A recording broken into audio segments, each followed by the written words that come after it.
always thought I would like to write about these 36 years of dreaming, starting, and running a theater. But who would want to read it? And what would I write about? Would I write a how-to story? Or perhaps a scandalous tell-all about all the personalities that it takes to bring a dream to life? Certainly it was not something that I did alone. There were lots of key people and lots of supportive worker bees.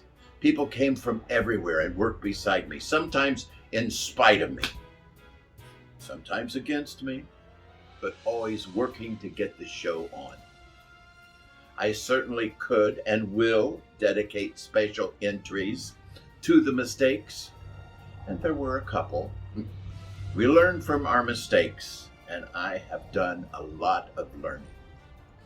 Then there were the highs, meeting Stephen Schwartz in his New York apartment, or Tom Jones of Schmidt & Jones, also in his New York apartment.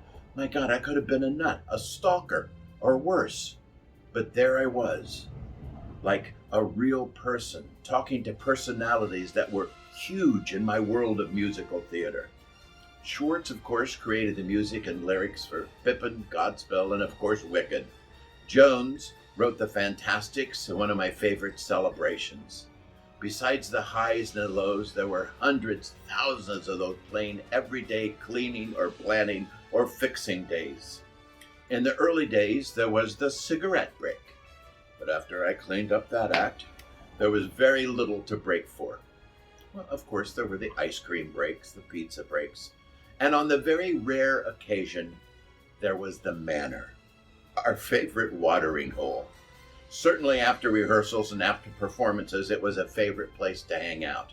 Nick, the owner for years and years, passed on way too soon. I might add, he also was a parrot head. For those that don't know what that is, it's an obsessive fan of Jimmy Buffett.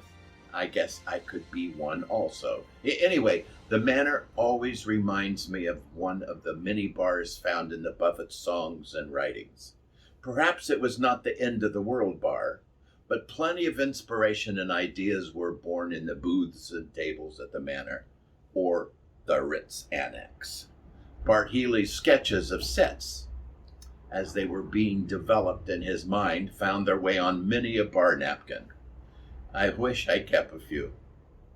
The Manor is not what it used to be, and we have found other spots to wind down and celebrate. So, why Peter Pan? It could be that one of my earliest love affairs was with Mary Martin in the Christmas special of the live performance of Peter Pan. Originally broadcast in 1955, I was 6, and again in 56. According to Wikipedia, again in 1960, but somehow my memory has made it a Christmas special that played all through my childhood.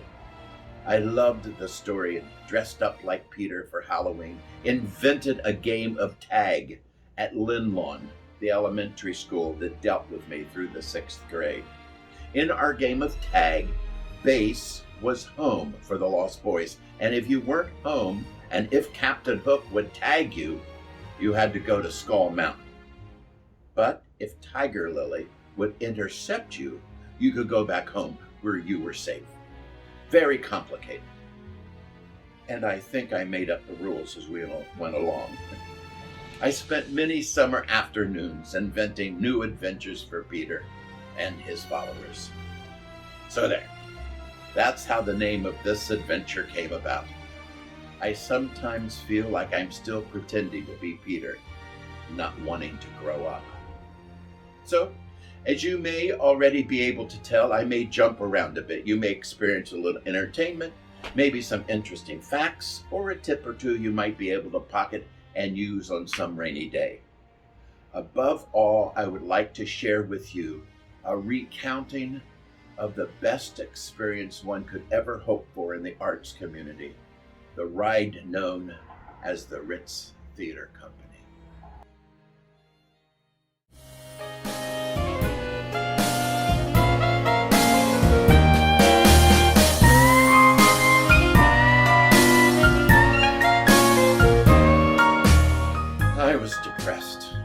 past 6 months had just gone down the drain. I had just been defeated in a zoning board hearing. Something about the loud music from the barn would cause the next door neighbor's pregnant horses to abort. We were opening the doors for Let My People Come or Oh Calcutta to invade Burlington County. Whatever it was sinful and must be defeated. We had been planning for some time now to convert the notorious 5-acre farm, a known bordello where anything you wanted you could find, or so I was told, into a legit theater. The property was fabulous, with a tunnel from the farmhouse to the barn. The basement of the barn was made up of beautiful fieldstone, which would make a great lobby, and a spacious main section that would provide a great theater in the round experience for our audiences of the future. The farmhouse itself would serve as our theater business office and rental space for perhaps a lawyer or two. The property was located only minutes from the county seat of Mount Holly in Burlington County. My dear friend and co-conspirator Jim Dewey and I had contracted heating and air conditioning experts, fire safety officials, builders, roofers, and received bids, and we were making plans to start work. Plans were falling into place. Potential funders had been met with, and we were getting very excited about the potential of our new venture. The second story of the barn had a complete apartment and would serve as the apartment for the groundskeeper and technical director. My good friend and practically my brother, Glenn Funkhauser, was set to go. Just shy of 5 acres farm would make an ideal location for our planned summer theater camp. And then this TV personality, Carol Erickson, led the charge against us. We hadn't a chance. She and others scared the bejesus out of the citizens and the board, and we were defeated in minutes. Little did she know, and probably still doesn't know, her daughter ended up working for me years later in a production of Fiddler at the Roof at the Ritz. In any case, we were crushed, dreams shattered. Move on. But where to now? It had been almost a year since I was working in the theater. Prior to this, I had been the artistic director of a theater down the street. Due to some poor planning and bad management, I had resigned. But there was a group of us that longed to work together again. Stage managers, actors, singers and dancers, and administrators were all patiently waiting for me to get it together. We had the whole team, but no ball, no court, no hoop. I'm not sure who made me captain, but it was a role I was used to playing. I was always the guy to get the show on. In the 3rd grade, I used to drive my mother crazy, dragging everything but the kitchen sink to school for my next dramatic adventure. The Beanstalk Grows Again was my first. Published by Jack and Jill, a children's magazine, I produced, directed, and starred in the back of the class production. I have no real recollection of the quality. However, we were asked to perform it for the lower grades, as well as the 4th, 5th, and 6th graders. We were stars. And I've never had a year in my life since that I didn't have at least one review, a play, or musical in it. But where to now? It looked like I was about to have a dry year. It didn't seem right for me to go back to community theater, which I loved. It would seem like a step back for me. I needed to move forward, but where? Depression and a sense of hopelessness settled in. I did every odd job I could get my hands on. I worked for an entertainment company, renting lighting equipment, and was going out as a DJ. They were great people to work for, but I hated it. Rather, I hated that I wasn't doing theater. Then one day, I was driving past the Ritz in Haddon Township and noticed the Triple X movie theater was closed for renovation. Now that didn't make sense to me. This was going to have to be investigated. Now, I don't know if I was paralyzed from the depression, but I couldn't seem to move on anything. It's easy to look back now and make light of it, but I was pretty far gone.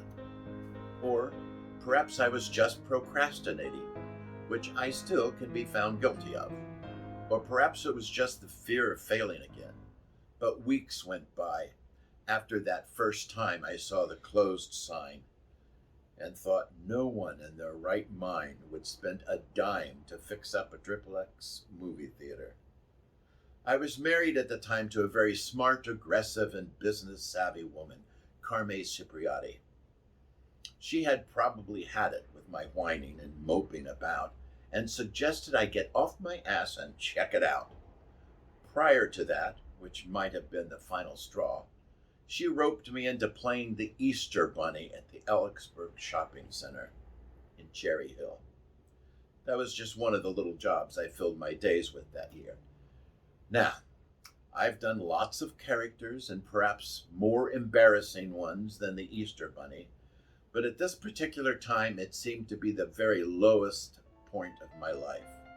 Now, perhaps it would have been fine if my face were covered, but it was the kind of costume that I had my face exposed.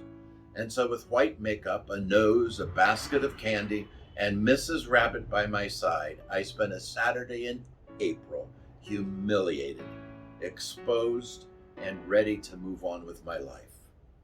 At 35, I was nowhere. I'd always thought that you were established by 30. I was 5 years past my deadline. I probably would have been unable to live if Carme and her parents hadn't kept us going.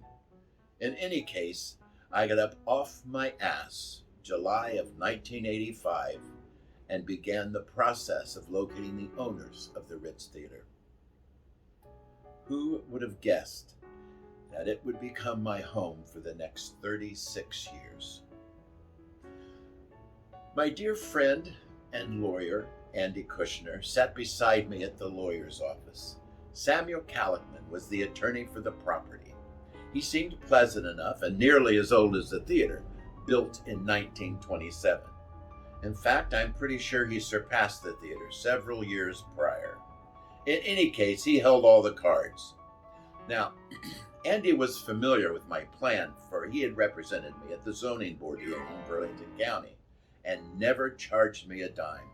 It was this kindness and generosity that has been at the cornerstone of all my work here in New Jersey.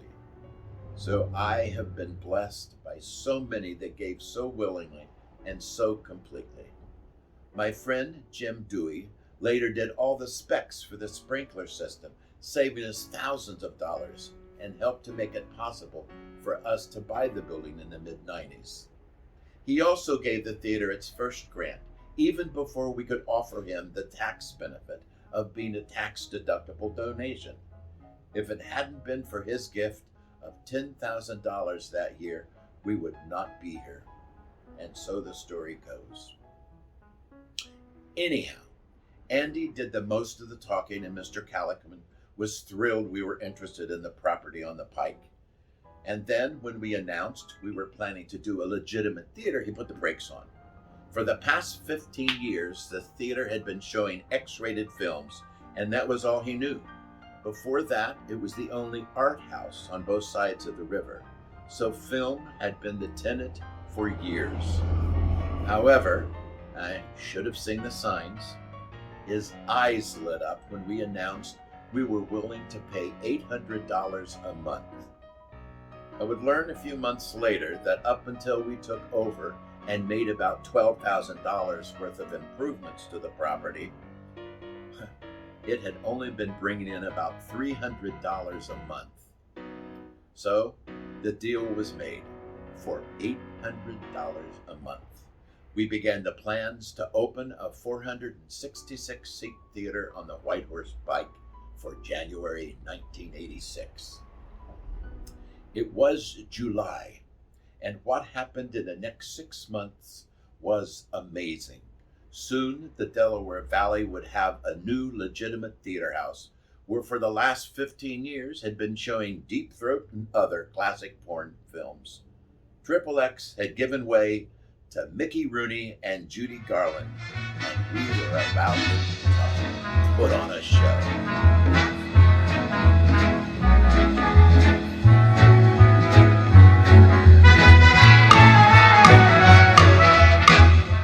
I've dedicated a whole chapter to this amazing lady. Truly, if it had not been for her, our theater would not have happened. Nancy Seavey first caught a glimpse of me in 1982. Our good friend Susan Dewey had been dating the owner of a new theater in Mount Holly. Center Stage, as it would be known, was the envy of all the theater geeks in the area. I was no exception. To have your own building and your own company, it was only a dream. Nothing that could possibly happen to me. Anyway, Susan, who you might have caught on, has the same last name as Jim Dewey, and indeed they were married, but separated for years. We all kind of lived with each other during those years as we separated, married, divorced, and moved in and out of various homes and apartments. But that's another chapter, or perhaps another book. Anyhow, Susan was trying her best to get me involved at Center Stage, where she was employed. It seemed her boyfriend, who had a great line and worked the angles, but as a theater director lacked some basic know-how and talent. So I ventured to Mount Holly to meet Tom and his staff. Ann, Susie, and Nancy made up his staff. Ann was in charge of the house management duties in the box office. Susie took care of advertising, group sales, auditions, and everything that Tom's plan needed to get the job done. He was a great dreamer, but it took the rest of the team to realize the dream and provide the labor. Then there was Nancy. Nancy was a gentle lady from the South. She could charm the husk rat off of the corn, as the song goes, and smart. No one could get the kind of publicity that Nancy could get. She made friends with every newspaper writer on both sides of the river. In those days, the Philadelphia Inquirer reviewed our plays at Center Stage, as well as the Trenton Times, the Princeton Packet, the Central Record, the Burlington County Times, the Courier Post, and more. The newspaper business was well and alive, and the internet was only a thing of science fiction. Nancy could get a story or a feature as easily as the rest of us could sharpen a pencil. Charming, poised, and well-versed on a variety of subjects, as proper as anyone I've ever known.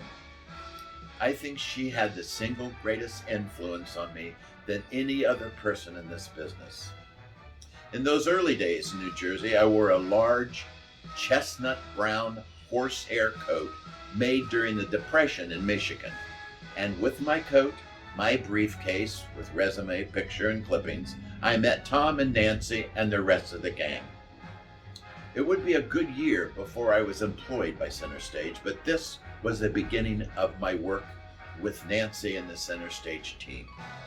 Our new productions, the team of Higgins, Carme, and myself, were guest artists performing first O Coward, a musical review of music and lyrics by Noel Coward, and then Dames at Sea. Shortly after that, I became the artistic director of Center Stage in Mount Holly. I'm not sure of the first impression, but stories since then would suggest that I made quite an impression. The coat I had brought with me from Michigan, where I was the artistic director of a small dinner theater. Since then, and after moving east, I'd worked with a community theater in Morristown, New Jersey, and was hired by the Sisterhood of Temple Emmanuel in Cherry Hill. I'd even started my own small production company during those first 5 or 6 years in New Jersey with my wife and another couple, Jenna and Peter Higgins. Now, Jenna and Peter also played the musical house game with Jim, Susie, and me, but for now, we'll let that go. It was this Jersey experience and the talent for being able to put on a show that got me to Center Stage and Nancy Seavey. From this lady, I would learn most of what I know about promotion, publicity, development, and an integrity that earned her great respect from her co-workers and the newspaper industry. The early 1980s and 90s, the newspaper business was flourishing, and a story in the paper, not to mention a cover story or feature, was a surefire guarantee to sell tickets, and lots of them. One particular success was our production of Come Back to the Five and Dime Jimmy Dean, Jimmy Dean. Nancy was insistent that we contact Jimmy Dean fan clubs from around the country and collect memorabilia from them and others to display in her lobby. Oh, what a pain in the ass. But if we didn't have enough to do, but Nancy was insistent. She was also instrumental in helping us create an authentic 1950 drugstore and soda counter for the production. We went crazy trying to find an orange crush machine and other date-appropriate props and dressing for the set. Bart Healy, my friend and set designer who worked on bar napkins, as well as drafting paper, created a fabulous Texas drugstore, and the cast was fabulous. We were creating a play that no one would come and see. We had built a fabulous reputation and found an audience for our big musicals, but a play, not to mention an unknown play, would have very little draw. Well, Nancy worked her magic, got huge stories, not about our play, but about the memorabilia we were collecting, and then during the photo shoot, she took Ann Knoll, who played Stella May, across the street with a life-size cutout of Jimmy Dean. Nancy posed her in the bus stop with Jimmy Dean and the theater in the background. We not only got great newspaper coverage, we also got front page of the entertainment section of the Philadelphia Inquirer. Jimmy Dean was a huge success, both at the box office and artistically. The audience was engaged and intrigued, thanks to Nancy and the extra oomph she put into the show. Another favorite trick of Nancy's was to trick the audience into listening. In the early years, Agatha Christie mysteries were a favorite for us to do, but they required an audience to pay attention, to listen, and to observe carefully. We had been shoving loud, brassy musicals down their throats, and when it came time for them to listen, it almost seemed as if it was too much work. So Nancy devised a trick, a contest, if you will. Guess who done it? By intermission, and win a prize. The audience was quick to buy it and played the game with zest. More than great acting and great direction, Nancy made those mysteries successful, and they quickly became an audience favorite. Her job was to create excitement around each and every show. She knew how to do that. The fact that the Ritz was doing a show was old news. However, the fact that in the pit were two pianists, and both of them were dentists by day and piano players at night, made a great human interest story. And so Roger Schenken and Marshall Gerson became celebrities, and we sold tickets to the show. So Nancy made stars of all of us.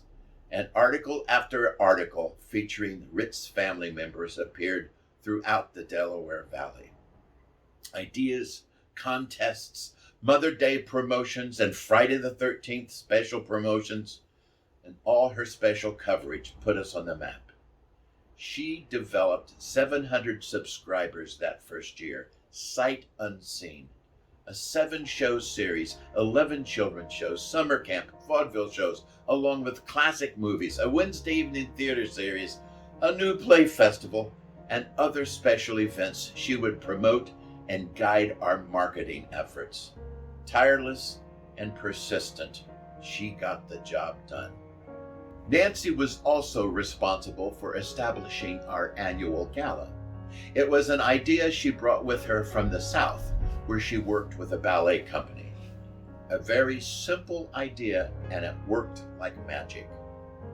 First, we found hosts that would be willing to host a dinner party prior to a show.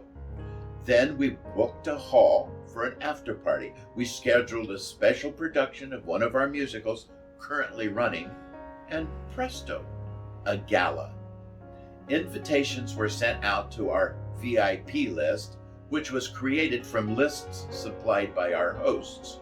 The invitation was for the show and the after party, and would serve as the theater's fundraiser. 2 days after the gala invitations were mailed, dinner invitations were sent to the same people inviting them to the host's home for a pre-gala cocktail party and dinner. This formula worked for about 10 years until the steam finally ran out in the changing times. It now seems to make more sense to put our time into grants and asks for corporate support. I think one day, sooner than later, we may try the big event again. But for now, we are concentrating on our product and trying to increase our door sales. We lost Nancy about 10 years ago, but there isn't a day go by that I don't think of her and a story or a question. What would Nancy do? Times are different. The internet and marketing is a whole new ballgame. But the way Nancy did things is the perfect model for us to change and remold and use today. We received a very generous gift of $25,000 from Nancy's family, and we named the auditorium after her. She was truly a Southern lady who changed my life.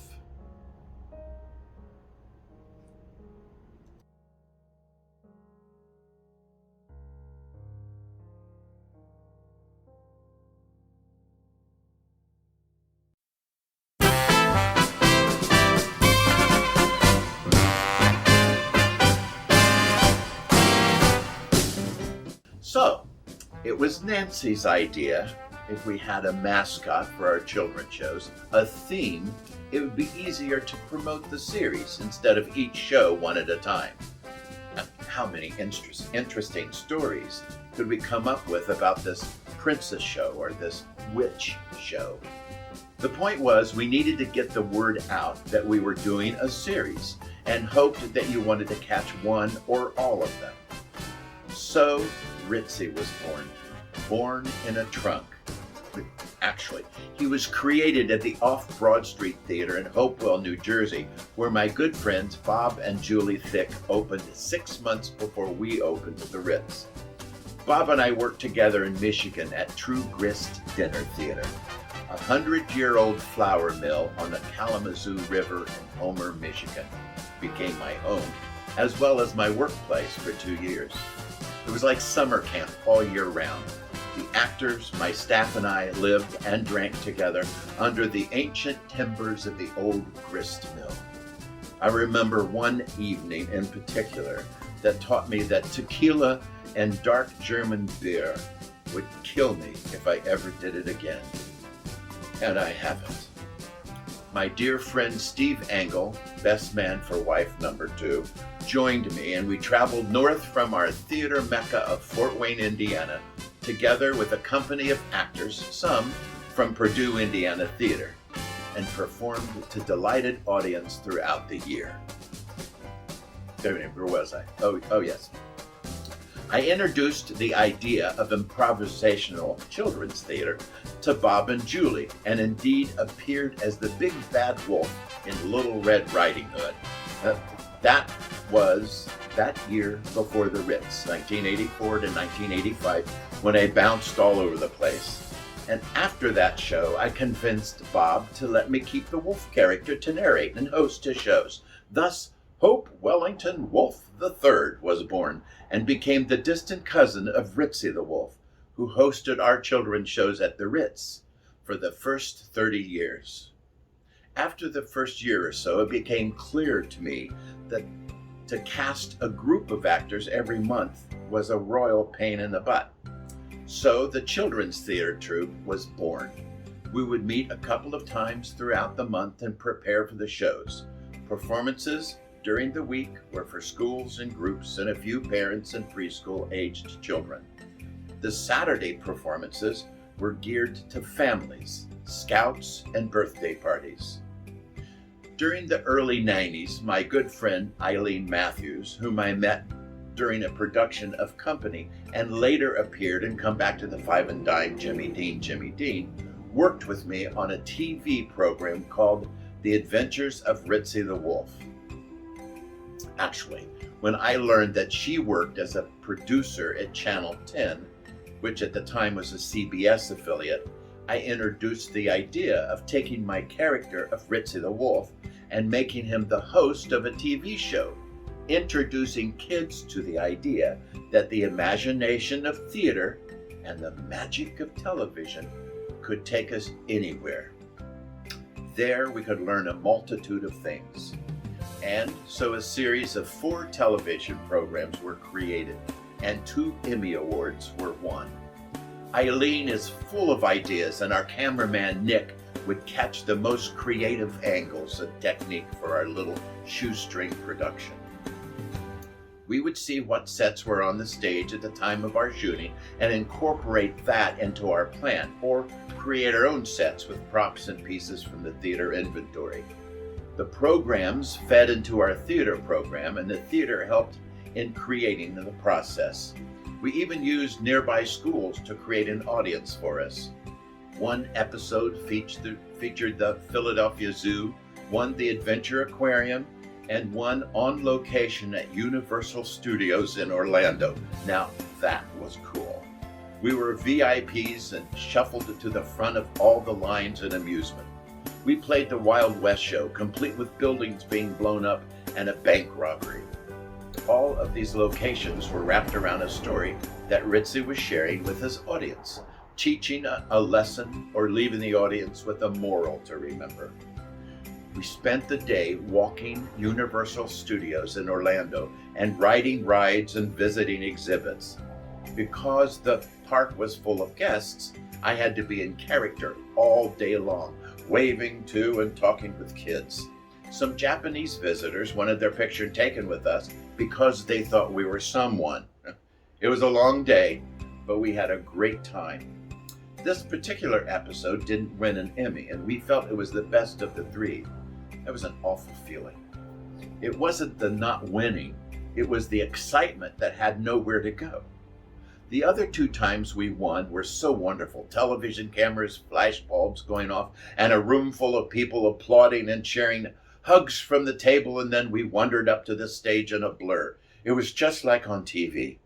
But that night, as the nominees were read, my heart started racing with anticipation. Pause, and the winner is... I didn't hear The Adventures of Ritzy the Wolf. It was something else. What? How could that be? The last time my heart had started beating just prior to the announcement, and then it exploded. But this time, no release as always before. It just kept beating faster and faster. I swear I thought I'd die. Such anticipation, and then nothing. I always think when I see the camera pan the loser's face after not winning the award on those television award shows. Oh, what an awful thing to do. I could have screamed or died. Anything but lose. Shit. That's all I could think. Shit. Well, that was the last time I was nominated for an Emmy. My hometown of Wabash, Indiana was opening a brand new theater as part of the Honeywell Center. Honeywell, you may recognize the name as in the thermostat, was based in Wabash and had for years been large contributors to the arts and cultural scene in town. In fact, I own some brass lights that were once in the Honeywell mansion.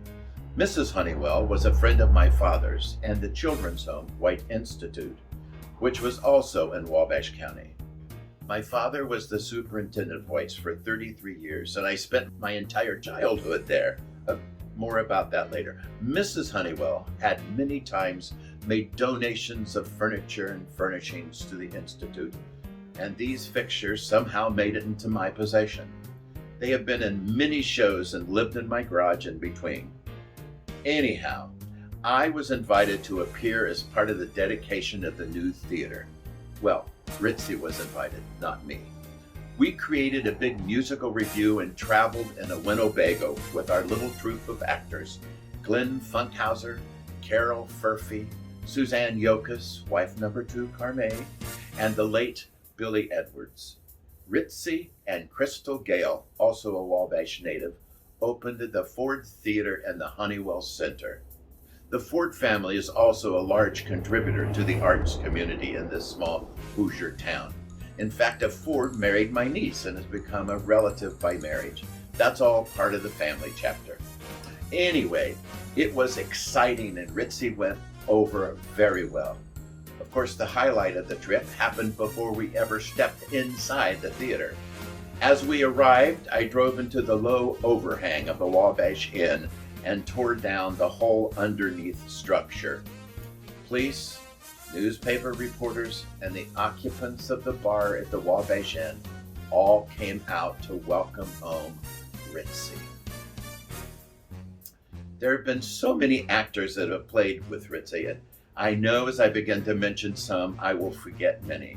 So some of the highlights, the early days, and we also traveled to Hopewell to continue Bob and Julie's shows. There was Myrna Grolnick, Inez Zubrin, Grant Prickett, Beverly Weiss. Beverly was the best princess ever in The Frog Prince. Later years, as we put together a more permanent troupe, there was Paul Tondon, Marie Hans, Al Fuchs, and many guest stars. Then my ever faithful troupe members, Karen Dyer, who we lost to ALS, and Brenda Driven, who probably did more shows than anyone else. I adore those women.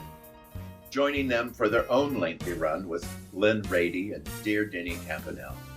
So many people have jumped in to save the day. My wife, Kim, Gail Priest, Jacqueline Kay, who killed the Velveteen Rabbit, but that's another story. And of course, Cub Girl. So, when my daughter Roberta was 4 or 5, she would go to the theater with me on Saturdays. Kim taught voice on Saturdays, and Roberta was my responsibility. So I ask you, what better way to keep an eye on her when Ritzy was on stage than to put her on stage with me? Thus, Cub Girl was born. Actually, Cub Girl was born about a month earlier when I was supposed to read at an elementary school in Collingswood on Dr. Seuss Day. I was explaining to Kim how it was going to be difficult to do that with Roberta with me. Now, I'm not sure who had the actual idea, but I remember Kim making a t-shirt with little Velcro's letters that spelled out Cub Girl. She was a hit. I never will forget the first time she was on stage with me and she tapped me on the leg. Now keep in mind, we're both wearing mics. What was she going to do? What would she say? I leaned down to her and said, "Yes." And she said, "Ritzy, don't you think all the kids should help us out by raising their hands and making a forest?" Of course, once she started school, she could only do Saturdays and the summertime, and thus the story began. She was a big part for several years. She can deal with the therapist at a later date. Shortly after the Wabash trip, as Eileen and I were planning a holiday show, the television changed its national affiliation from CBS to NBC, and all the plans for the children's programming were stopped. For about a year, my wife at the time, Carme, tried to market The Wolf and sell a television series. CBS let us use the episodes we made as a marketing tool, but kept the ownership of them. We were allowed to keep the name, The Adventures of Ritzy the Wolf, and we had previously trademarked the name and likeness. But we were on our own to try and develop seed money to begin shooting. At that time, it cost approximately $60,000 an episode. Each episode was about 23 minutes, which allowed for commercial breaks and commercials. We then planned a trip to Las Vegas, to the national convention where shows were sold, syndicated, and funded. We learned very quickly that had we had several shows in the can, we could have sold them, but there didn't seem to be any money to start up an idea. My marriage was not in a very strong position at the time. I think I was blind to a lot of it, but my mother-in-law had put up the whole trip on her credit card, with the expectation that she'd be paid back once we had sold the show and were riding high on success. This was a last-minute effort on Carme's part to make a success of our marriage, and a great part of that success was financial power and freedom. So there we were in Las Vegas trying to sell a show at a trade show. My dear friend Robert Colalori, who owns his own marketing company, went with us, and for part ownership offered his expertise. Our booth was great and very theatrical. Large blow-ups of Ritzy with his Emmy and color your own brochures. And Carme and Robert dressed alike in Madras print shirts and white Levi's. And then there was Ritzy. Now, to entertain kids and pass out balloons is one thing, but there were no kids. There were only adults. I felt like an asshole being paraded around, acting a fool, while Carme and Robert met with prospective customers and traded business cards. Oh, I hated it. I hated Las Vegas. I hated the convention. I was very happy to get home and back to the theater. I felt comfortable and safe there. But alas, the wealth never came. And soon after that, our marriage was over as well. My mother-in-law's money became part of the debt that was shared between us at settlement. Carme got her mother's debt. I got $10,000 of credit card debt. Doesn't seem quite fair to me, but the next chapters of my life were only going to get better. But work with Ritzy continued. Every month a show, there's always a parade or a performance in a school, a library or church. All of it kept Ritzy busy. I've always thought that old men dressed up like clowns was a sad and pathetic thing to see. And now I was seeing myself like that. Ritzy in my mind was always 5 years old. That allowed him to interact with the kids and be part of their world. But as my knees began to go and my energy certainly not what it was, Ritzy was getting old. Members of my staff at the time also suggested that part of the reason why our audience numbers were down was because we needed to update our image, modernize our thinking about the kid shows, and update them. It just about killed me to watch another actor play the wolf in The Three Little Pigs. But the work continues. Still waiting for the numbers to grow. 3 years ago, I retired Ritzy. I didn't kill him off as some suggested. They thought a big funeral and wake would be the way to send him off. Raise some money and say goodbye to the howling wolf. No, I think retiring him is the better way to do it. At least for now. Who knows? Perhaps a comeback is in the future. Who knows? Tony Bennett and Ritzy the Wolf. Oh!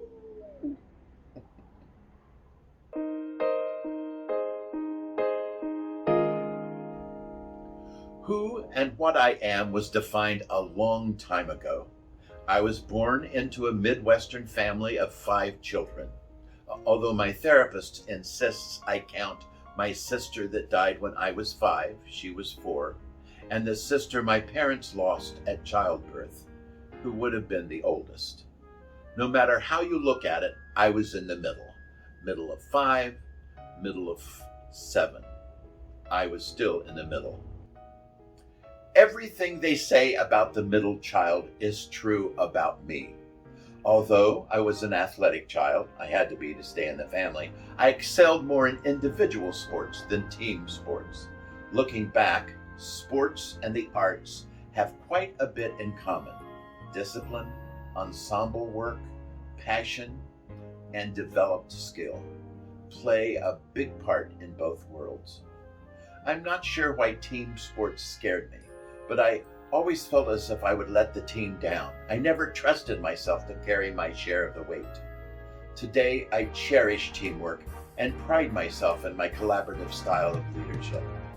However, in my younger days, I was most comfortable in gymnastics, swimming, water skiing, or other solo events.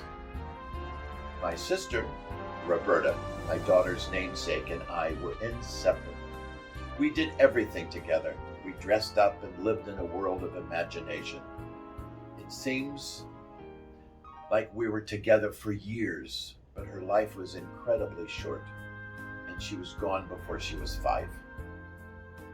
The loss of Roberta threw me into a tailspin. I was always sick. I never wanted to go to school, and I pretty much retreated into myself. My best friend, Jane Wade, soon took the place of Roberta, and we continued my childhood, but my link to my family was gone. My 2 older brothers had very little to do with me, and my younger brother and sister, who were 4 and 6 years younger, didn't seem to have anything in common with me. So it was Jane that filled in the gaps. She taught me to dance. We promised each other if neither of us had a date for our senior prom, we would ask each other. We remained friends all through high school. But then her parents moved and we fell out of touch with each other. I was now high school age, and to my pleasant surprise, my father informed me I didn't have to do sports if I didn't want to. This news came to me my freshman year as I was playing football and hating and fearing every minute of it. It was the first year for our newly consolidated high school, and the school was made up of several smaller country schools that never offered football. So everyone was learning a new sport. Of course, we had played flag football, and having older brothers, I had thrown a football before. Both of my brothers, Lewis and Barry, transferred to the city school of Wabash. But with my newly consolidated school, my mother and father figured I'd have the same educational advantages that I would have in the city system. So Southwood became my high school. That August, we waited for our football field to be completed. We ran a mile every day to practice on a nearby field and returned the same way. I hated every minute of it. The heat, the stench of the locker room, the weight of the pads and equipment, and the practices. Because I was a first year playing football, there was no B team. And so all of us freshmen were being brutalized by the upperclassmen. I've always been big, so it was my job to run, and then the first string would pound us. I still wake up hearing our coach yell, "Run, girls, run!" And then shortly after that, having the wind knocked out of me. Dad wouldn't let me quit, but made it clear I did not have to play if I did not want to. That was the last sport I played during my high school days. I soon became absorbed in art classes, band, choir, and the high school plays and musicals. I found my home. I always had a theatrical flair. My parental grandmother had it also. Grandma's name was Delight. I've always loved that name, and she lived up to the name. We would watch the Lawrence Welk Show, and Bobby and Sissy were my favorites. She subscribed to TV Radio Mirror, an early entertainment magazine, and I would look and fantasize about being a star. Tab Hunter, Doris Day, and all the early film and TV stars of the early 50s. She would drag out all kinds of things for me to pretend and dress up with. I would make scrapbooks of all my favorite stars and cut and paste for hours.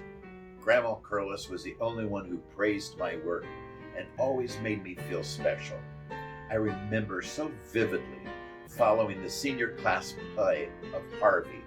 She came up to me and slipped me a $10 bill. That was the equivalent of several tanks of gas for my car. So somewhere in my blood, there was a theatrical gene. At White's Institute, a home for children where my father was superintendent, I grew up in a collegiate atmosphere. There was a gymnasium, a full bowling alley, craft shop, ice cream parlor, an indoor pool, an outdoor gravel pit. It certainly was a privileged life. There were woods with a creek that ran through it that provided hours of exploring and pretending. Many battles between Captain Hook and Peter Pan were fought there. Bad Man's Island, Stony Island, and Pee Wee Island were the ones I claimed. And my Stony Island club were the good guys, while my cousin Jim and his friend Chuck were the bad guys. Hours of planning how we would take over each other's islands and lay claim to new territories. Oh, those first warm days of spring, I would strip and feel the cool waters and gentle breeze as I climbed trees and pretended to be a jungle boy deep in the forests of Africa. Later, I would experience that same freedom on the beaches of St. Bart's. Sun, skin, and sand.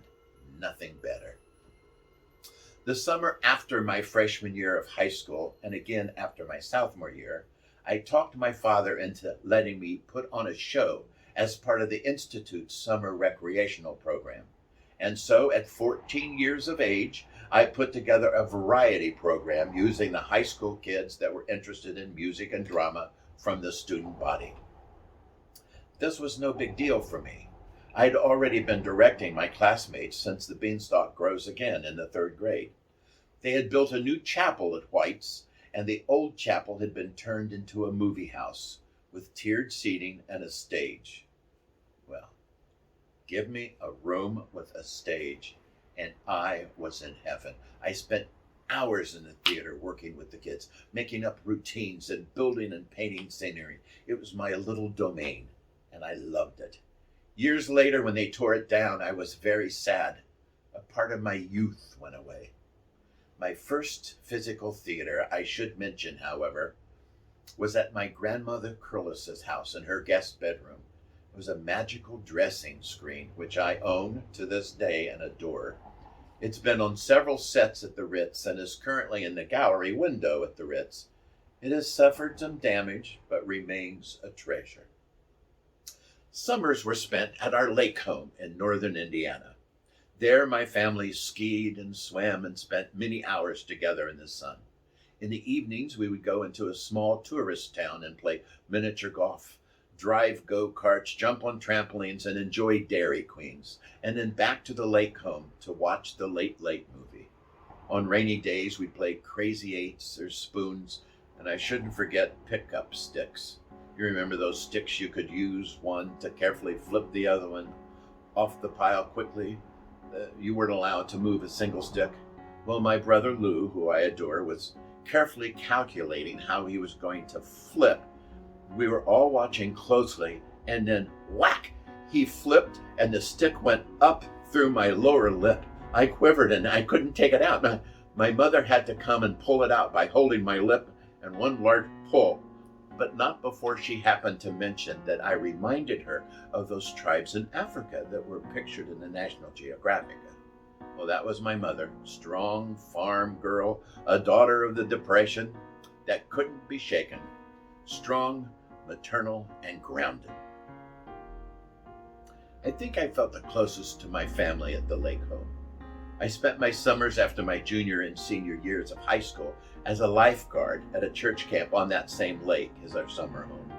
I felt independent and liked it. On Saturday night, while working at the camp, we would attend a summer stock theater in Warsaw, Indiana, the Wagon Wheel Playhouse, where my theatrical fantasies lived. Became a reality after my freshman year of college, but those summers I was busy lifeguarding, washing pots and pans and playing the organ for Sunday morning services. The summer after my sophomore year was the last summer I spent at home. I was anxious to leave, although I was still partially financially dependent upon them. For that matter, until the day my father died, I've had their help. Even the small inheritance after his death has helped me continue my theatrical career. I lost my mother while I was working in Michigan at the grist mill. That was a day. My brother Barry came for me one night in February, in fact, the day after my birthday, February 6th, and took me home for my mother's funeral. Mom had always had high blood pressure, got migraines, and seemed a prime candidate for a heart attack. At that time, she'd already lost 3 of her brothers and a sister that's the same thing. So health-wise, it didn't seem a surprise. But one always thinks your parents will be there forever. I don't remember very much about the funeral, but one thing became so very obvious to me. The loss I felt with my mother's passing must have been the same pain my father felt when he lost his mother. I could now understand his loss. For years before my grandma Curlis died, I think of exhaustion. She had cared for my ailing grandfather, and it wore her down until she just had no more to give. So now, as I dealt with my mother's death, I sympathized so much more with my father's loss. I was very close with my mother in one way, and in another way, she didn't know who I was at all. The day I returned to the mill after my mother's funeral and my birthday, a letter was waiting for me tucked inside a birthday card. She was always late but never forgot a birthday. So there it was, a card sent. I was told later from the hospital, with a check for $10 and a note. Now that you're engaged, don't you think it's time for you to get a real job? There I was, my first professional job, directing a company in a 100-year-old flour mill, and she's completely discounted everything. I've never forgotten the hurt from losing her, and the hurt that she never understood or supported my passion. Home life was hard for me. I was bullied by my brother Barry and teased day in and day out. Later, he'd be the only one that ever invested in my love of theater. Gave me $800 when I was living in Fort Wayne, Indiana. Since the Ritz, he and my older brother, Lou, have both been very supportive of my work at the Ritz. But as a kid, Barry was a pain in the ass to me. I loved pretending and spent as much time away from the house as possible. During the school year, I would spend hours after school in the theater, the band room, or the choir room. I would only go home as a last resort, in time for dinner, and sometimes later than that. It seemed to me that I was appreciated away from home much more than when I was there. It was explained to me when I was in therapy that when Roberta, my sister, died, I lost my connection to the family and looked elsewhere for that connection. I found it in Jane, in music, art, and the theater. Another theory, at least of mine, is that I could compete with my athletic siblings with my theater. None of them could do what I did or cared to try. I never will forget when I was a freshman and had the starring role in the high school musical. During one of the first run-throughs, after my big number, one of the senior girls screamed. Oh my God, I felt like one of the Beatles. I'd found my calling, my new family, my connection. I love my family, and I have a very special place for each and every one of them. But the closeness that I have with Kim and Roberta is much different than what I have with my family of origin. It all played a role in the making of me and forming my ideals, but much more was headed my way.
was a junior in high school, I saw West Side Story at Manchester College and knew that when it came to time to select a college, Manchester was it.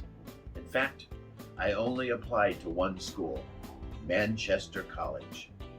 The college didn't even have a theater major. I would major in education with a theater emphasis. I knew I wanted to be part of what I saw on that stage. The next year, as a senior, I saw The Fantasticks.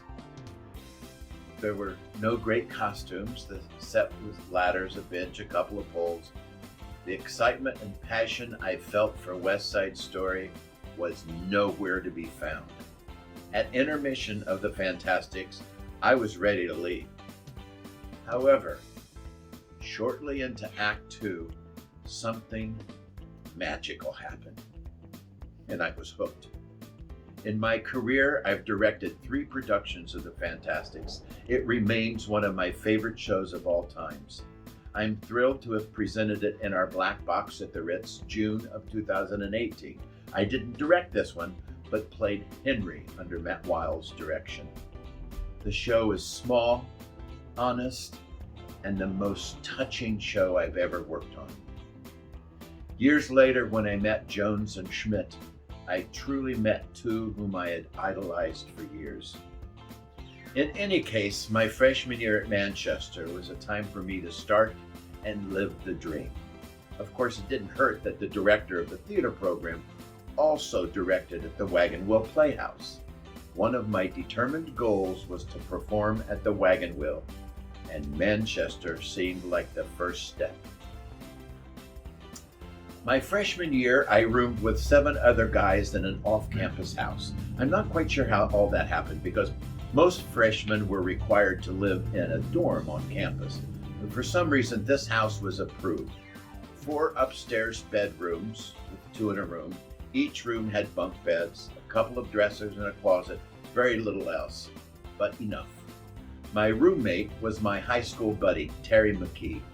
Terry and I had done it all together in high school. We were in band, choir, and theater. Terry's first love was his saxophone, but he was very accomplished at vocal music as well. I was in the band as a percussionist and later the drum major in our marching band, as well as chorus, art, and theater. But now we were in college and it was time to specialize. There was no way one could be in music and theater, and this was way before musical theater studies were available. And so our interests began to take us in different directions. We would remain close, but our majors demanded a great commitment of time to our chosen areas. I soon formed new friendships in the theater department, and Terry and I spent less time together. Terry also began dating Pam, who also went to high school with us, and we spent very little time socially together. Pam had always had a crush on Terry, and it wasn't until college that it all began to work out for them.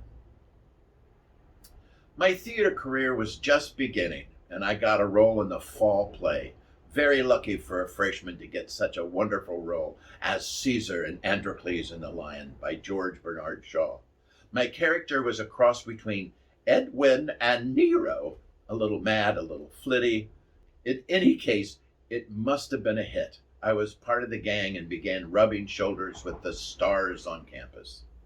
Theater stars, that is, the arty folk who formed Tri Alpha, the theater's organization on campus.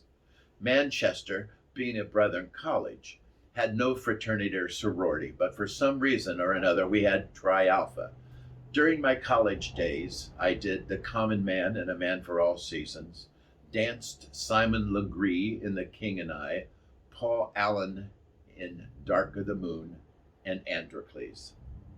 That winter, we did a production of The Shrike, a hospital drama, and although I didn't get cast, I got to do props for the show. Did you get that? I got to do props.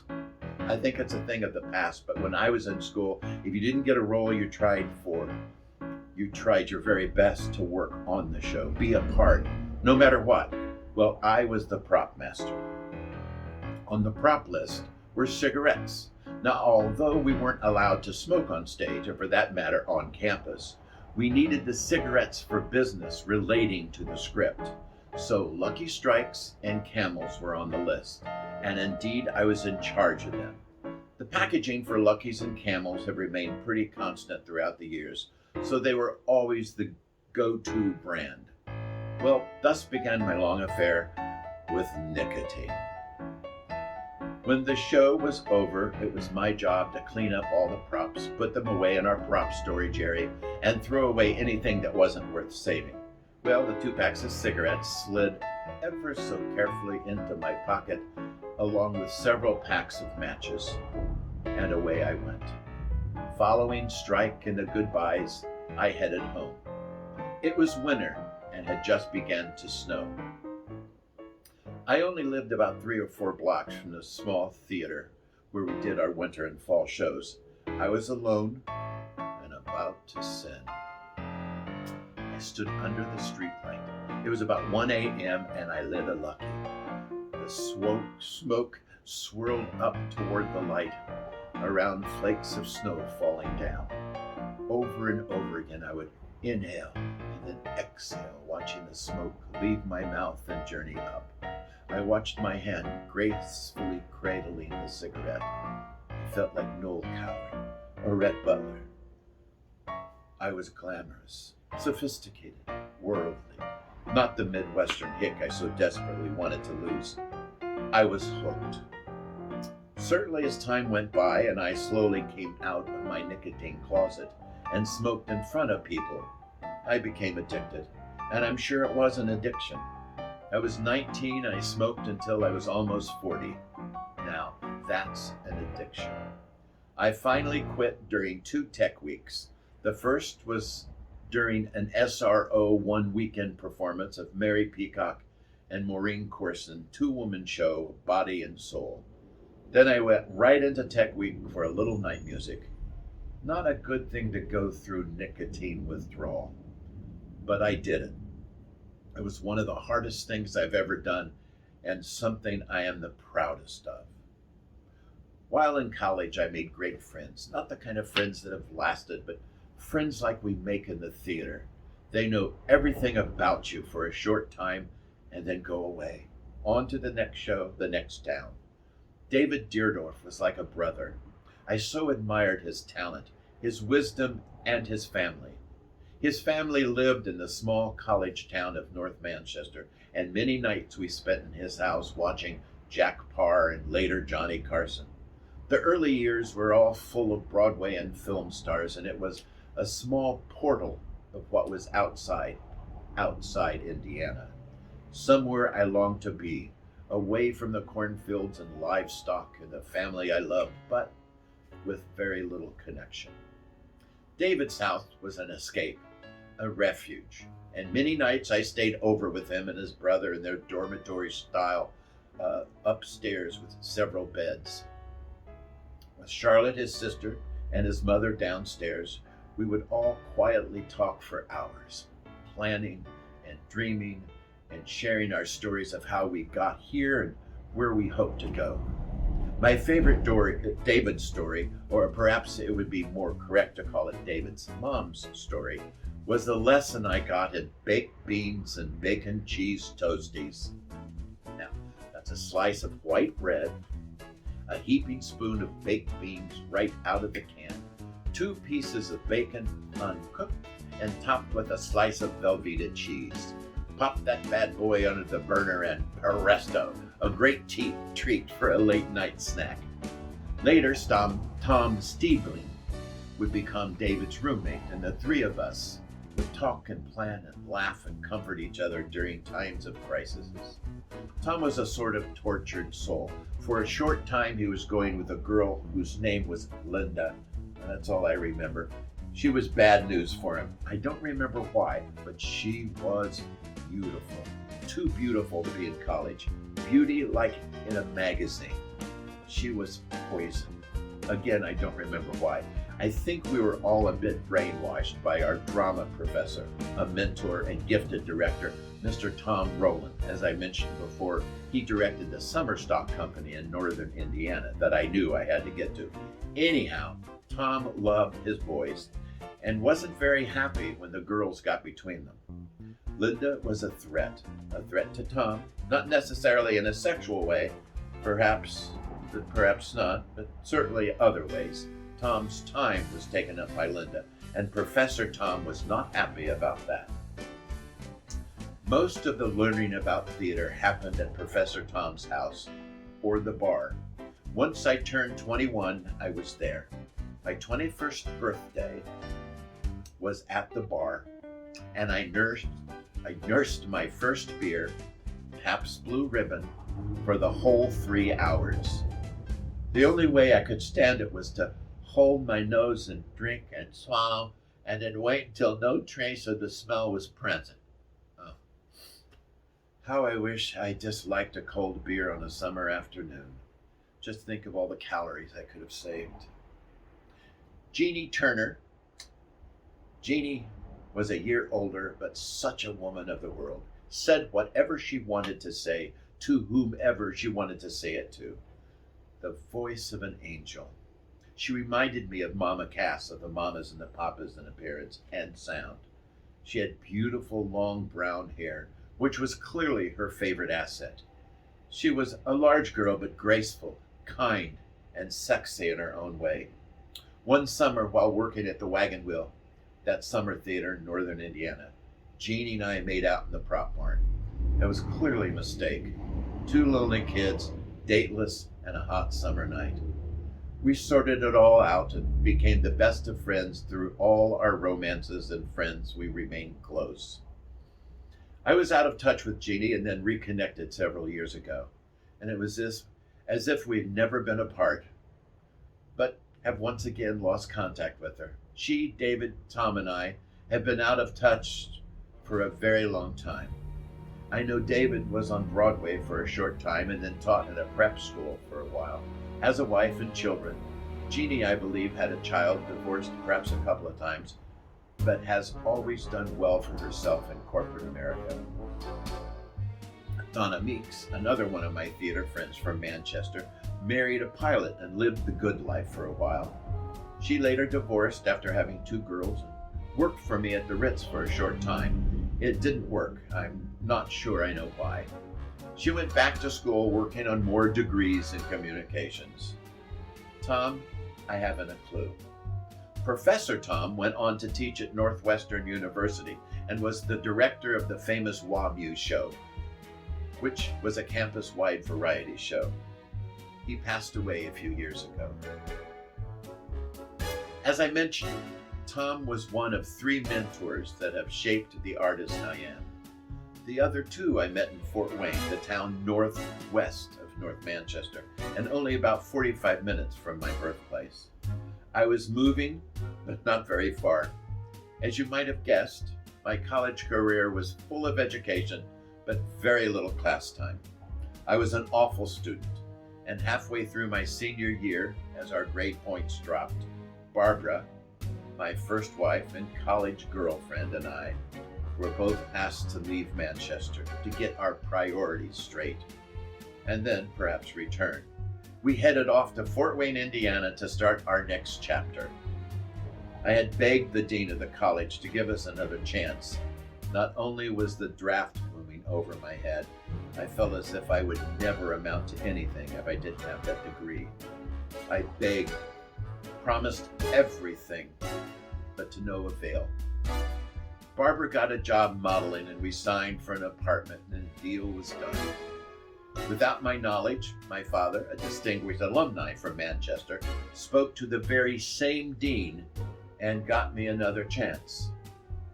Being full of stubborn pride and disappointment that I couldn't accomplish it by myself, we turned our backs on Manchester College and didn't look back. There have been times during my life that I wished I'd completed my degree, but life has been an inspiring teacher, and the class continues. Onward and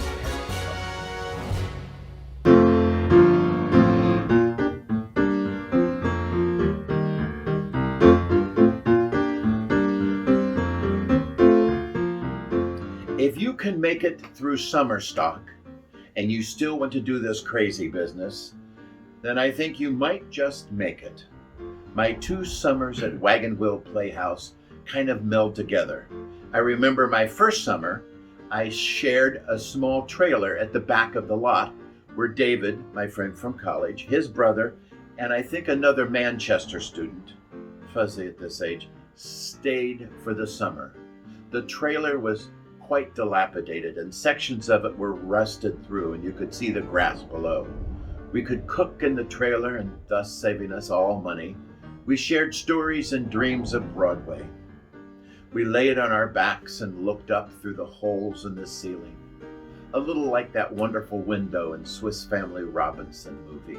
But with one exception, we couldn't close the holes when it rained. We all worked in the scene shop with a very talented designer, Joe Miller. He was from Northwestern, and I learned so much from him that summer. I wasn't terribly handy with tools, I'm still not, but I did a lot of the handwork and painting needed for the props and scenery. We were a theater in the round, with audience sitting on all 4 sides of you.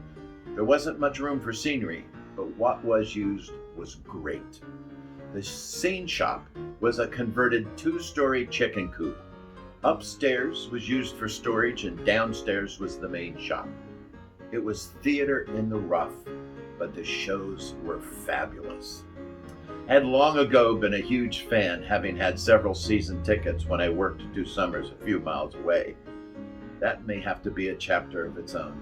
The headers hanging around the top and great detail in the painting of the floor were the main elements of design. I remember my favorite conceptual set was for West Side Story. Tom's concept was that the stage was a cage, and the teenagers in the story were wild animals.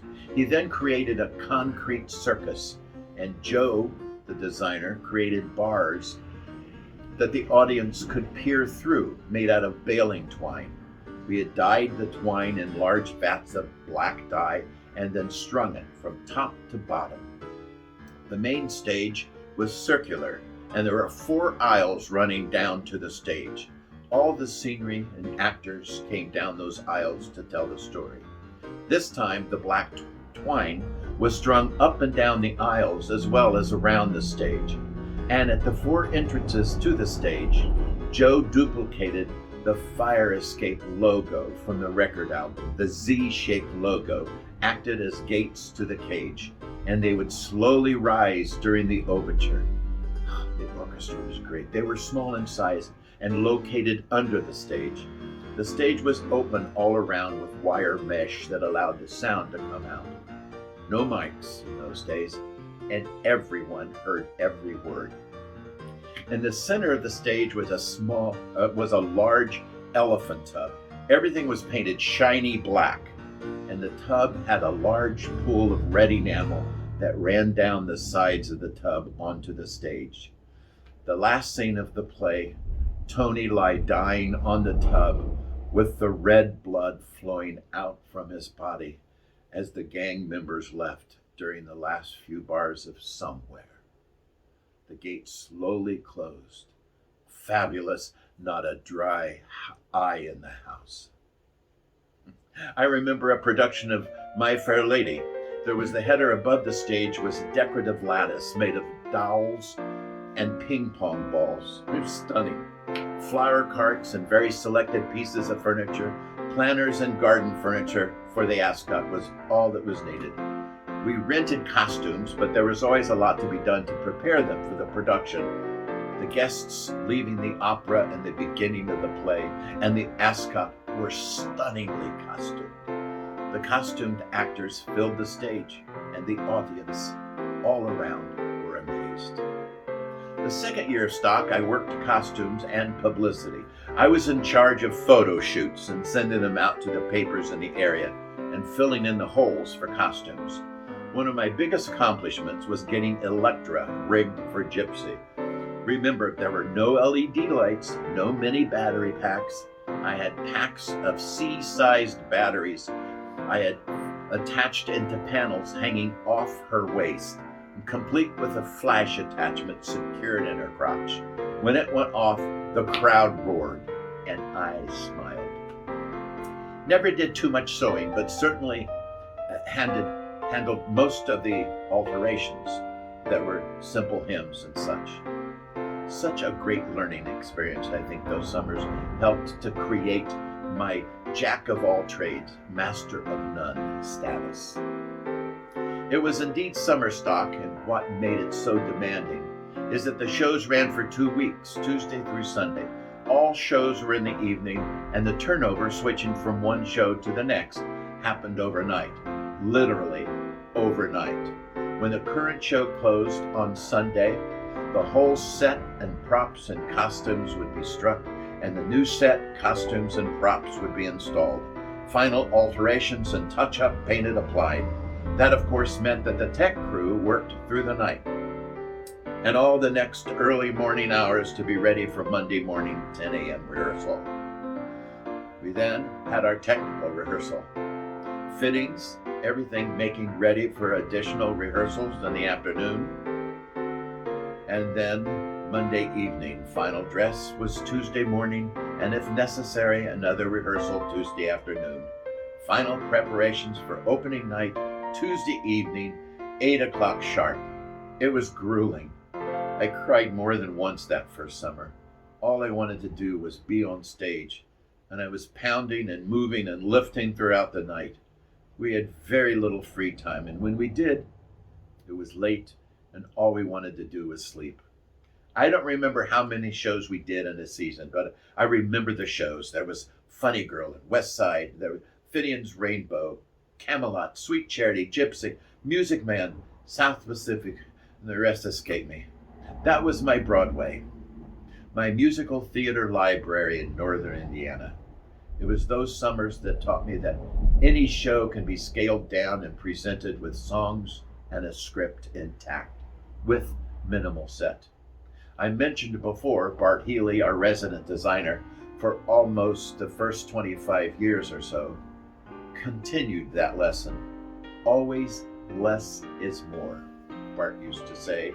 If the audience went away talking about the set, you failed as a designer to support the script. I guess you could also say if the audience left only talking about the set, the actors and directors perhaps failed as well. Watching Bart work as a scenic artist was fascinating. Painting with his set on the ground, he stood above and painted with long-handled paintbrushes, blending colors and washes, and it was magical. No surprise that he's taken up watercolors now.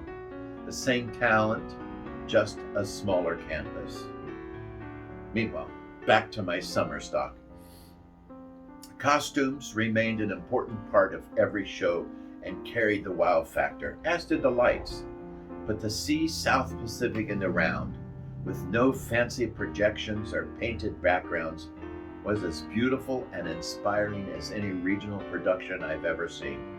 It was all about the actor and the audience, suspending disbelief and immersing themselves in the moment. Imagination and artistic commitment to each production is what made each theatrical evening a success. Certainly, the pros outweighed the cons. However, I only did 2 summers and would never do summer stock again. And yet it is something every student of theater should experience once.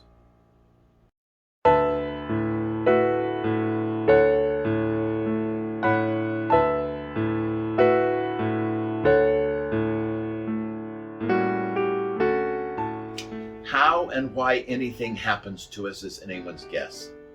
But I think it was my conservative upbringing and fundamental beliefs that encouraged me to marry the first girl I made love to. And that's exactly what I did. I felt committed to Barbara for a lifetime. And so I married my first college love, and we set about creating the life of young married college students. It was hard, and I literally stole food to keep going. I remember a friend stole us our first Christmas tree, and we decorated it with all the bows from our wedding gifts. We were married the summer following our junior year and started our senior year as a young married couple. There was no married dorms, so we found a rental property. There was actually a detached garage fixed up and converted into an apartment. The garage was divided into 3 sections: an eat-in kitchen, living room, and a bedroom, which included a bath and closet. We painted the kitchen bright colors and reminded me of a circus candy peanut, those marshmallow orange candies. Well, that was the color of our kitchen, orange. I don't remember much about the little house, other than the landlord was a nightmare, and that winter we had a garden hose running from the kitchen sink through the house and out the bathroom window so that the water could keep running and the pipes wouldn't freeze.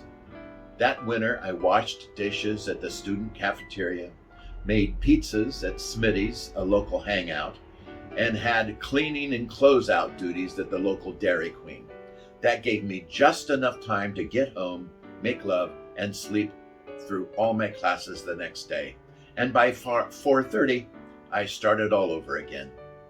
Needless to say, by spring, both Barbara and I had flunked out of school. As a senior, you had to maintain a higher than C average. We both had the equivalent of a C minus or D plus, depending on which side of the desk you sat on. In any case, we were asked to leave and take a leave of a semester, get ourselves together. Of course, at that time, losing my student deferment meant I was now eligible for the draft. Joy. Off to the big city of Fort Wayne, Indiana, to seek our fortune. Barbara, an art major, got a job at the Art Institute of Fort Wayne as a nude model.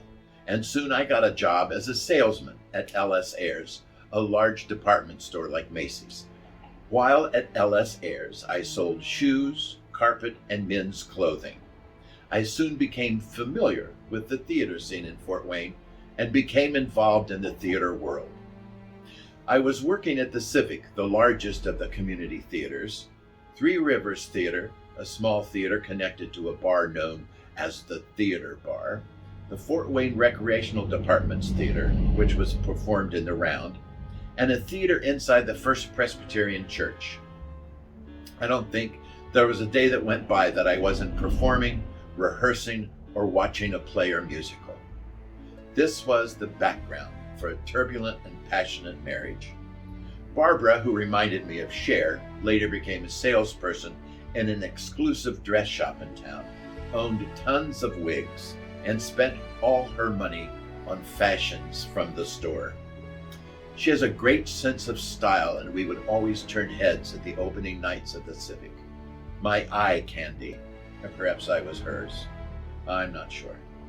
In those days, we would dress formally for opening nights and the parties that would follow. She also sewed and would create wonderful gowns that often mirrored the period or flavor of the shows we were seeing. I had developed my sense of style, for the most part, from those 8 years with Barbara. Her sense of color and style and artistry has influenced me and my work to this day.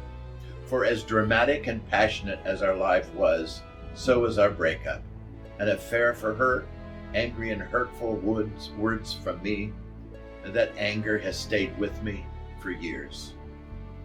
As I mentioned earlier, I credit 3 directors that I've worked for that have influenced my life and art. I mentioned earlier that Tom Rowland, my college director, was the first. The second was Richard Casey, the director of the Fort Wayne Civic Theater. I first became aware of the Civic when Rowland took several of its college students to Fort Wayne to appear in The Royal Family, a play about the Barrymores. All I remember about the play was a scene where I had to sword fight down a flight of steps with Rowland. But what was most memorable was the Fort Wayne theater royalty I met during that show. Most notably, Jane Spilson, the wife of famous Fort Wayne restaurant owner, Cafe Janelle. In any case, she was something. I recall attending a cast party at her home, which was full of antiques from all over the world. During the party, I noticed something moving in an antique large lacquer bowl right beside me. Then all of a sudden, the cutest little gray kitten arched her back and carefully jumped out of the bowl. I was this kid from the cornfields of Indiana being introduced to things I had only seen in movies. Glamour and excitement. Now, back to Richard and my work in the Civic. I was cast as the Spanish ambassador in A Man for All Seasons. It was my first show at the Civic, and it was important to me. I had done the common man role in college and loved the part, so I was familiar with the show. Well, I was terrible. I couldn't give him a Spanish accent no matter how hard I tried. Never have had a great ear for accents, and it seemed as if I couldn't walk to please him, not to mention talk. Everything I did was wrong. I was embarrassed and humiliated during rehearsals. He seemed to have a way of destroying an actor. I would learn later it was a method of breaking down in order to build up, but the building up never happened. After that, I swore I would never do another show with Richard Casey as long as I lived. I think perhaps 6 months went by and auditions for Once Upon a Mattress were announced. Now, I was doing a show at a smaller arena theater and had met a bunch of kids that would become my Fort Wayne tribe, and they were all going to audition at the Civic for Once Upon a Mattress. So I auditioned. I wanted Dauntless the Prince, and I got it. Rehearsals were fabulous. All Dick would have to say, I was now calling him Dick, was a couple of words, and I knew what he wanted, and I gave it to him. I was a hit, the show was a hit, and I began a long relationship of working with Dick in the Fort Wayne Civic Theater. I worked on props, costumes, set, stage management, and assistant director. Made great friends, Larry True, Jerry Dugood, Bruce Turner, Peggy Geyer, Rosie Reinard, to name just a few. Now, I'm still in touch through Facebook with Larry True, and just learned that Rosie had passed away. Now, that could be a chapter in itself, but I'll make it quick. My favorite Rosie story. She was on stage at the Arena Theater in a production of Night of the Iguana by Tennessee Williams that I was directing. Rosie was playing the role of Maxine, the wild innkeeper, and Donna Meek, college friend who ended up in Fort Wayne as well, was Hannah. They are in the middle of the stage verbal fight when Rosie went up on her line. There was a pause, a deadly pause. And then she whipped around, put her hands on her hips and said, "Well, how do you respond to that?" They fumbled around for a bit and then got back on track. That remains to this day my favorite ad-lib cover story and what not to do to a fellow actor. While at the Civic, I went on to play Hysterium, and a funny thing happened on the way to the Forum, which I won an Anthony Award for, Best Supporting Actor in a Musical. I was Paul in Barefoot in the Park, Harry in Love, Michael in I Do, I Do, and the Gentleman Caller in The Glass Menagerie. I would later work at the Civic as part of a CETA grant, a federal program, and I did everything and anything. While in Fort Wayne, I also worked at Franke Park, an outdoor theater, creating reviews and directing MAME with a local TV celebrity, Anne Cologne, who was well known as the first local TV host of her own afternoon program. I had met Anne a couple of years earlier at one of those famous parties. Roland had worked with Anne several years earlier and directed her in The Rose Tattoo, which she won an Anthony Award for. Franke Park is also when I started working with Peggy Geyer, who later I would go into partnership with to form Second Stage Theater in the Sheraton Hotel in Fort Wayne. Steve Angle joined Peggy and we produced Star Spangled Girl, The Fantastics, Voice of the Turtle, You Know I Can't Hear You When the Water's Running, and Sweet Charity. I directed that musical at Center Stage and at the Ritz twice. The last time, Roberta, my daughter, choreographed and did a fabulous job. We produced about 2 seasons at Second Story and had to close down when it was obvious we couldn't make the money work. About a month after we closed, Peggy, who had stayed on to work banquets, died in a fire that was of a suspicious nature, and it was believed that the arsonists came upon Peggy and killed her. She was found with a head injury and nothing around her to suggest that anything had fallen on her. It was very sad, and the entire Fort Wayne theater community was affected and honored her with an exhibit in the Civic Theater. With second stage behind me, it was on to the Civic and the CETA job. When CETA money ran out, my next stop was the University Theater in Fort Wayne.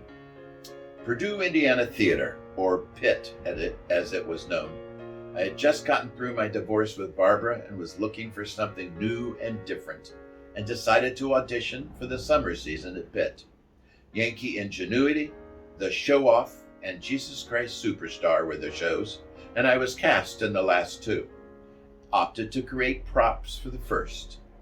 PIT is where I met Larry Life, not to be confused with Larry True, two different Larrys, and very different. Working with Life was the third director that has long inspired me. Larry Life, his real name, was a showman, often staging concepts sometimes for shock value. A real college professor. Juliet nude in the balcony scene, bare butts and Marathon 33. But what a showman.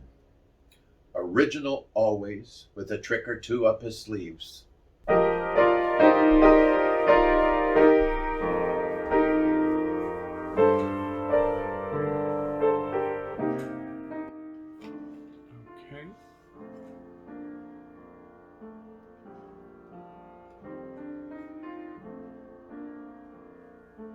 Chapter 8, Corona, September 11th, Netflix, and other viruses. Before I go any further, I think I should mention a few of my favorite shows and performances here at the Ritz.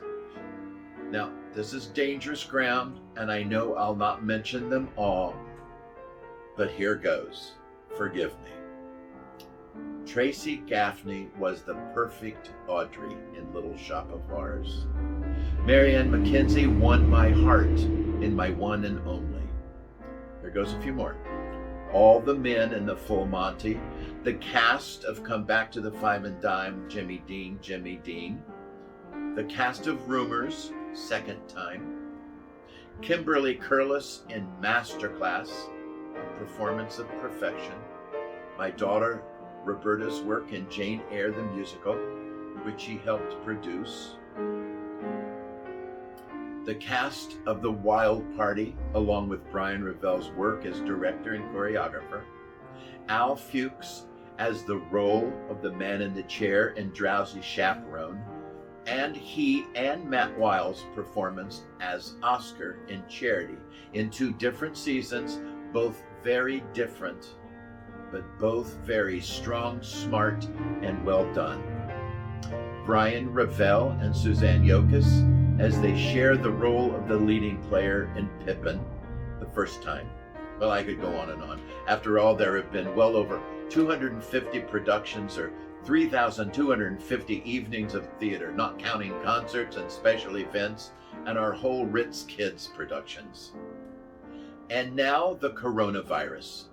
This could be the end. However, there have been other setbacks and roadblocks, and we've always come back. So let's start at the very beginning. A very good place to start. As we came to the end of our third show of the very first season, it was clear we were running out of money, and we owed 700 subscribers 4 more shows. In those days, we offered 7 shows in our subscription series, and so we began to sell our second season, and we surpassed the first season, a trend that would continue until September 11th, 2001. After that, numbers started to drop. But first, back to our first season. That was the first season of Lost Sleep. My dear friend and composer of A Midsummer Night's Dream, the musical, later entitled A Midsummer's Musical, Marshall Gerson reminded me that the only way to get help was to ask for it. So I did, and we made it through the next year and continued for 36 years.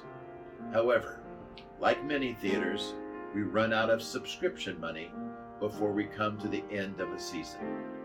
In the beginning, we had organized as a regular corporation and sold stock to get our operating and startup funds. In a period of 4 weeks, we raised $20,000 and began the operations of cleaning and preparing for a January opening of a 466-seat house on the White Horse Pike. A great group of volunteers, a lot of elbow grease and passion, we began the process. Our first staff was made up of Nancy, Ann, both who worked with me in Mount Holly, Ron Stepney, whom I met while doing Philly's Beat, a show in Grendel's Lair. The Lair was a night spot on South Street in Philadelphia. I joined the cast of that show when I left Bob and Julie in Hopewell and continued my work with Andy on the farm and then later the Ritz. Philly's Beat was a great show celebrating the great music that came out of Philadelphia in the 1970s. I was cast as the narrator, who was sort of a Wolfman Jack sort of DJ. The cast of 6 singers and dancers who were outrageously talented. They didn't let me sing, except for a small version of Twist and Shout near the end of the show. We were delighted when we were visited by Patti LaBelle and later Linda Creed. Linda died of cancer April 1986 and caught the show just before she passed. She earned a very special place in our hearts. She wrote and the kids performed The Greatest Love of All, You Are Everything, and Betcha by Golly Wow. Only a few of her hits. She wrote for Marvin Gaye, Diana Ross, and the Stylistics, to mention a few. We were ecstatic with the special celebrities that attended our performance in this little hole-in-the-wall night spot. I believe a gap stands in the spot of that notorious nightclub where Let My People Come, a XXX musical review played for years. I see a trend. Perhaps I should return to the roots of my work and try porn production. To make a long story shorter, $20,000 was not nearly enough to fund our project. And so in 1993, we incorporated as a nonprofit tax-exempt organization in order to solicit funds that became a tax deduction for many contributors, as well as making us eligible for state aid and federal grants and gifts from corporations. Early on, it was a challenge to demonstrate that the admission fee was not enough to cover the expenses of live theater, and we had to train our patrons to become supporters and donors. Part of what we had to contradict was the image that Nancy and I shared with the public that we were great, successful, and good to go. Nancy always said, everyone wants to be part of a winner, Bruce. And so we put it out there that we were indeed winners. And now we were asking for their support to donate funds to help us. I always knew we'd have to go nonprofit in the end, but forming a regular corporation was quicker and more effective in the beginning. I was the major stockholder, and Andy Kushner, my attorney, was second. So many of our problems throughout the years was the fact that we were simply undercapitalized. But it seemed nothing could stop us, and so we began. And then there was the big exodus, about 3 or 4 years of producing theater in our historic home on the White Horse Pike. 2 of my staff members, costumers and actors, decided to make the move and left to create a theater in the old Westmont Theater in the same township as the Ritz. Before we had made the decision to go ahead and purchase our grand old lady, we visited the Westmont and the Harwin Theater to make sure we were good to go with the Ritz. We loved the Harwin. However, it was still owned by the original owners, and they were aware of every brick and how it was laid. They no longer had an open mind to pricing. They wanted way too much money. The Westmont, on the other hand, was huge and in no way seemed possible to repair and produce in that space. The Harwin was torn down and replaced with a Walgreens drugstore, and the Westmont is now a Planet Fitness gym. But those early days when the Living Arts Theater opened right down the street, I was devastated. It was Nancy Seavey that helped me get through that and so many other things that have come along. "Bruce," she said with that charming southern drawl, "you can't worry about them. You just need to focus on yourself and be the very best you can be." Those words have come back to me so many times since that stumbling block. After a few seasons at the Westmont, LART as they called themselves, and later the Westmont Theater Company, lost the theater and they moved, this time to the riverfront, and took over a small theater that was part of the South Jersey Performing Arts Center and operated there for a short time before they folded completely. And we continue. Near the beginning, as we went nonprofit, we thought we would make the organization a two-part operation. Carme, wife number two, would control the profit-making business, Ritz Productions, Inc., which included the building and inventory, and it would rent to Puttin' on the Ritz, the production company, and I would be in charge of the artistic side of the business. But when Carme left the theater and the marriage, it was just too much to handle two companies, and we dissolved Ritz Productions, changed the name to the Ritz Theater Company, a nonprofit 501c3 organization. Originally, our thinking was that if we kept the theater as part of a profit company, Carme and I would have something for ourselves one day. After she left, there seemed to be very little reason to hang on to anything for myself. Today, I wish I'd done something. A retirement fund and plans for the executive director, but woe is me. I'll be working till I'm gone and they carry me out in a box. And so the first round of viruses was overcome. Our very first president of the board was Jim Cummings. He led with a gentle, kind, and generous hand, and we were off to the races. On that very first board was Melinda Shore, a graduate of Wharton School of Business in Philadelphia. Those early days, I often got behind in payroll taxes and would catch up when the cash flow eased. That usually meant when we started selling new subscriptions. Melinda was very much against that sort of management, and so it seemed to me that she should be our new managing director, replacing Carme, who is now gone. And so Melinda joined our staff, leading the business in the things, writing checks, doing payroll, and tracking credits and debits. But it didn't take long for her to realize what I'd been up against, and so we once again got behind in payroll taxes. It didn't worry me. It had become routine by that time, and I knew to expect it. Melinda was a great partner, and we had many great years working together. February 2004, a new president, John Geisler, took office. John was my biggest fan for years, and we began the process of rebuilding the staff of the board.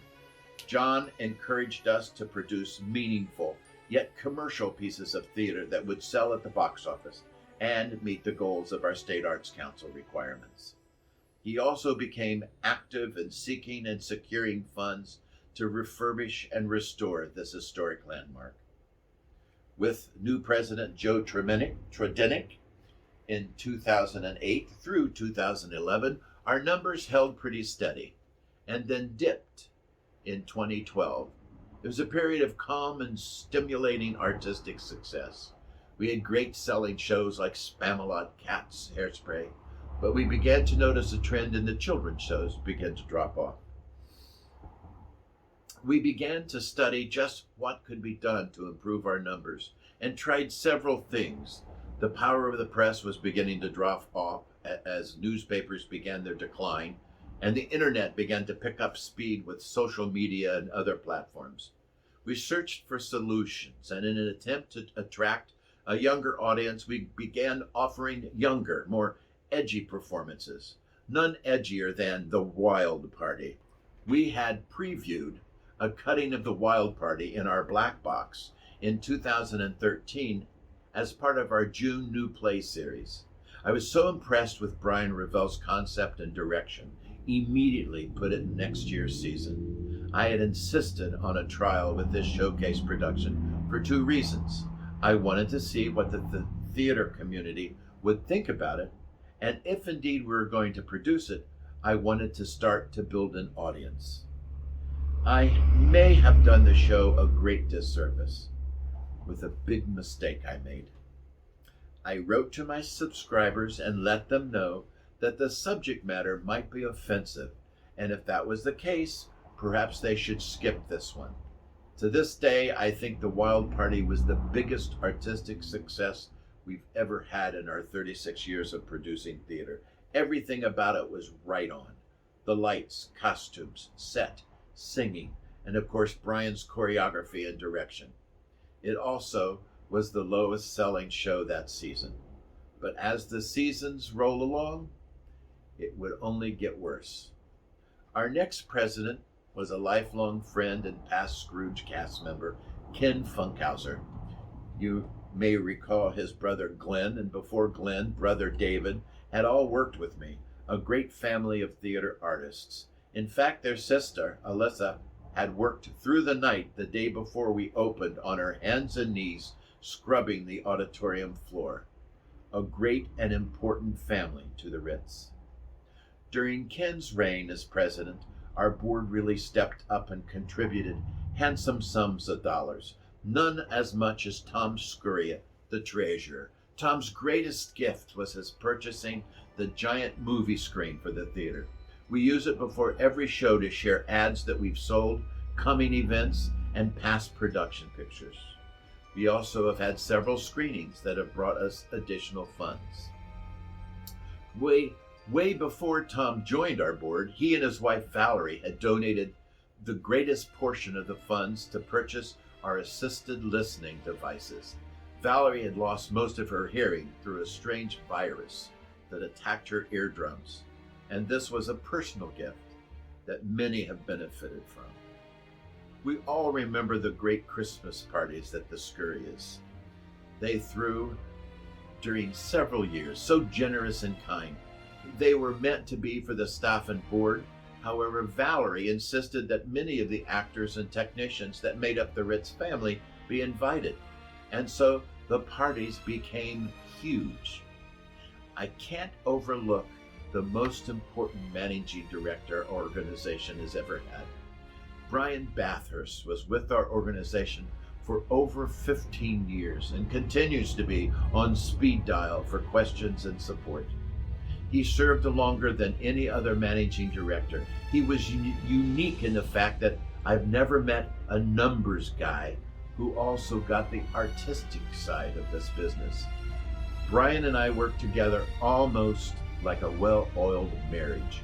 We would often disagree, but we were always able to work out our differences, and above all, always respected each other. It took 3 attempts to replace him. 3 attempts before we found Dana Wilson, our new hero on a white stallion. Thanks, Brian, and welcome, Dana. The partnership continues. The box office numbers, however, kept dropping. With the exception of a couple of highs, Beauty and the Beast and Mary Poppins, very expensive to produce, and yet the bottom line was often less than a play. But they brought in big numbers of attendees, and big numbers means a bigger base to draw from, contributions and potential attendees. Netflix and other streaming services have certainly hurt the live theater business, and who can blame our audiences? I also would love to stay home in my jammies with my feet up, a glass of wine, watching movies or one of my favorite TV series. After all this, almost 10 weeks of quarantine and more to follow, we've learned how to entertain ourselves without live theater. We can stream live productions or old productions and innovative ways of entertainment. Who needs us to produce live theater? Almost everyone. I'm hoping it's not over. After all, if the virus doesn't kill you, what can? And so now we produce virtually, and hope before long, when the vaccine has done its job, we'll be back once again, the Judy Garlands and Mickey Rooneys of the White Horse Pike, on our way to Never Never.